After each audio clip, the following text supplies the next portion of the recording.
No auge da Era do Gelo, o servidor da tundra estava repleto de bestas incrivelmente poderosas. O tamanho de presas sábio do Sewolon permitia que ele derrubasse quase qualquer outro jogador no jogo com um único golpe. O urso de rosto curto era aparentemente invencível, sendo o maior mamífero carnívoro de todos os tempos. E a hiena das cavernas tinha uma força de mordida absurdamente poderosa, capaz de quebrar ossos e rasgar quantidades incríveis de carne a cada mordida. No entanto, dos principais predadores da Era do Gelo, aquele que se mostrou mais resiliente, de fato, ou mais bem-sucedido foi o lobo. Embora os lobos não sejam nem de longe tão massivos ou poderosos quanto essas outras criaturas da Era do Gelo hoje, a construção do lobo é praticamente sinônimo de velocidade e habilidade de caça. Mas o que eram os lobos que os tornou a força da natureza hoje? Vamos descobrir.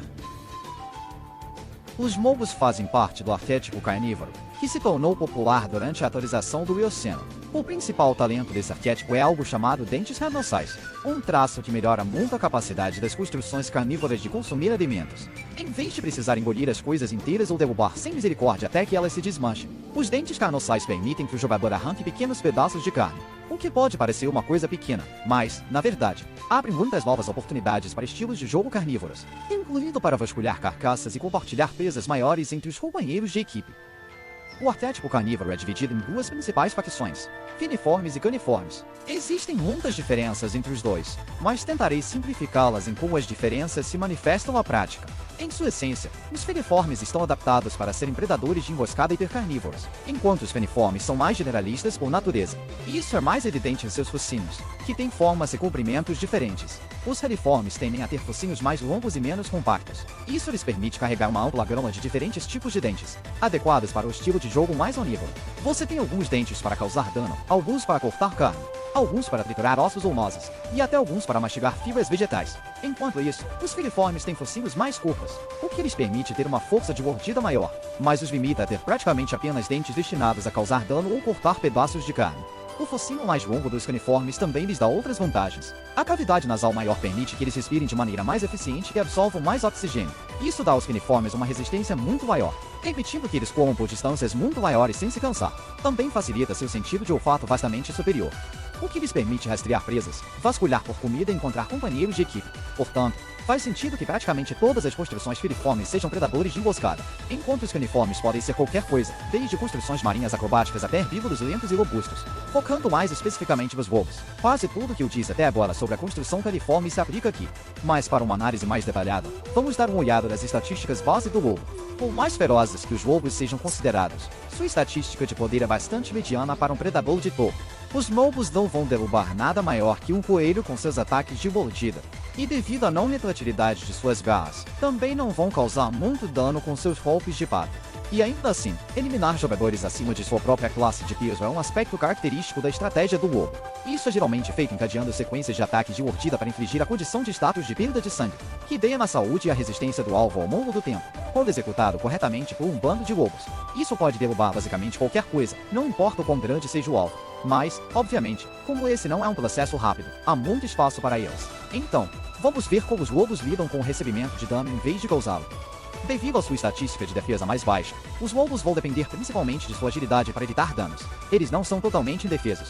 Sua pelagem espessa e o volume geral permitem que eles absorvam alguns golpes, se necessário, mas isso é principalmente para aquecimento, não para combate. Sua estatística de furtividade é uma história semelhante. O pelo cinza que os cobra oferece um bônus de furtividade moderado, mas é principalmente para aquecimento e pode ser facilmente avistado, exceto em alguns fundos específicos. Como mencionei durante o segmento sobre construções caniformes versus filiformes, a estatística de percepção é central para o plano de jogo do lobo. Sua capacidade de rastrear odores é literalmente uma das melhores do jogo, capaz de detectar cheiros a milhas de distância, mas sua percepção de alto nível não termina na olfação. Seu sentido de audição também é excepcionalmente poderoso. Enquanto muitos jogadores acreditam que a audição dos gatos é superior, na realidade, eles são aproximadamente equivalentes em termos de pura sensibilidade, mas são ajustados para diferentes propósitos. Os gatos são muito menores em perceber sons de frequência mais alta, permitindo-lhes detectar presas escondidas nas proximidades, como o som de um rato respirando sob a folhagem. Os lobos são melhores em perceber sons de baixa frequência, o que significa que podem discernir a localização de presas maiores a milhas de distância, e o mesmo vale para sua visão. As pupilas fendidas dos gatos permitem que eles ataquem alvos menores com precisão perfeita, mas não são tão úteis quanto as grandes pupilas circulares dos lobos para focar em presas a longa distância. E como já mencionei, a estatística de inteligência acima da média do lobo permite as opções excelentes para trabalho em equipe e caça em grupo. Eles podem se comunicar e coordenar a grandes distâncias usando sua habilidade de uivar. A combinação de trabalho em equipe e habilidades de percepção extremamente poderosas permite que os lobos controlem territórios enormes. Vamos nos aprofundar em suas táticas de caça em breve. A mobilidade é sua segunda estatística mais alta, e isso ajuda muito em sua capacidade de derrotar jogadores em classes de peso mais altas. Simplificando, os lobos têm uma quantidade incrível de resistência e podem correr por distâncias maiores do que praticamente qualquer coisa que possam encontrar. Isso faz sentido, já que ser capaz de detectar presas a uma grande distância não serviria de muito se você não tivesse habilidades para persegui-las. Então, quando você soma tudo isso, quão eficaz é a construção do lobo? Isso realmente se resume a quão eficazes são suas habilidades de caça em grupo. Se você retirar tudo isso, eu realmente acho que o lobo seria mediano. No máximo, sua estatística de poder está muito abaixo da média para um predador de topo, estando mais alinhada com a de uma construção de carniceiro ou generalista. Não há como o lobo solitário derrubar um dos muitos herbívoros robustos do servidor da tundra. No entanto, como jogador, se tudo o que você quer fazer é aumentar construções de mamíferos menores, como coelhos e esquilos, você realmente estaria melhor jogando com um caniforme menor, como um raposo ou uma marca. Para aproveitar ao máximo o kit de um lobo, você precisa maximizar a utilização dos talentos de percepção e existência do lobo, que são mais eficazes ao rastrear e caçar herbívoros maiores. Portanto, os lobos realmente precisam trabalhar juntos. Eles estariam desperdiçando seu potencial caçando apenas construções menores, mas não são poderosos o suficiente para enfrentar um grande herbívoro sozinhos. Seu kit só faz sentido quando visto através da lente da caça em grupo.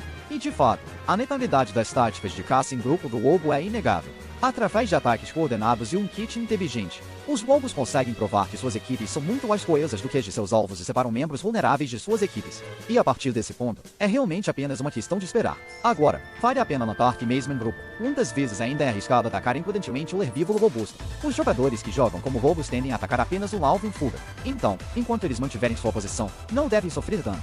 Mas, à medida que se cansam de se defender de ataques de intimidação, e à medida que seus companheiros se afastam cada vez mais, a maioria dos jogadores eventualmente tentará fazer uma fuga.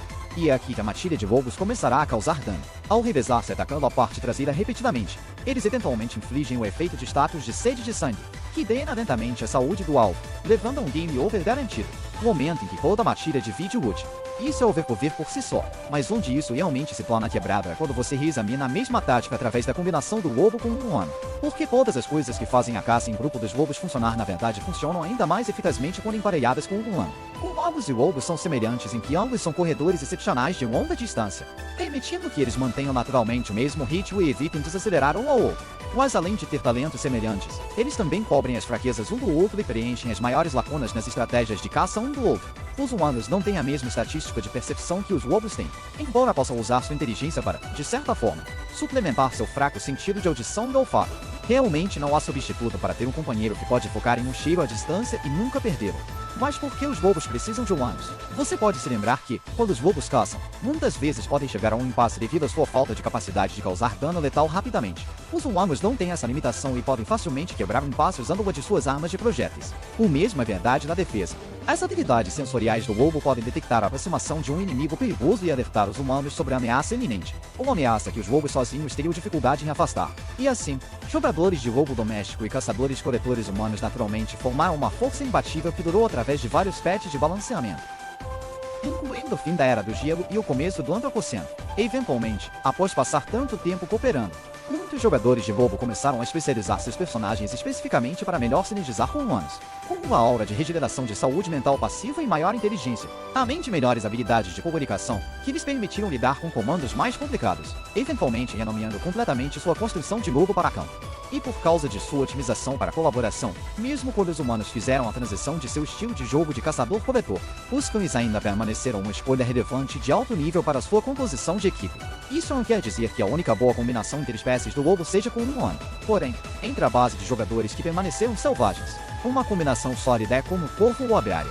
Eles costumam procurar o jogador lobo e levá-lo a uma carcaça que encontraram longe. Esses pontos de interesse geralmente são muito disputados e competitivos demais para um corvo capturar sozinho.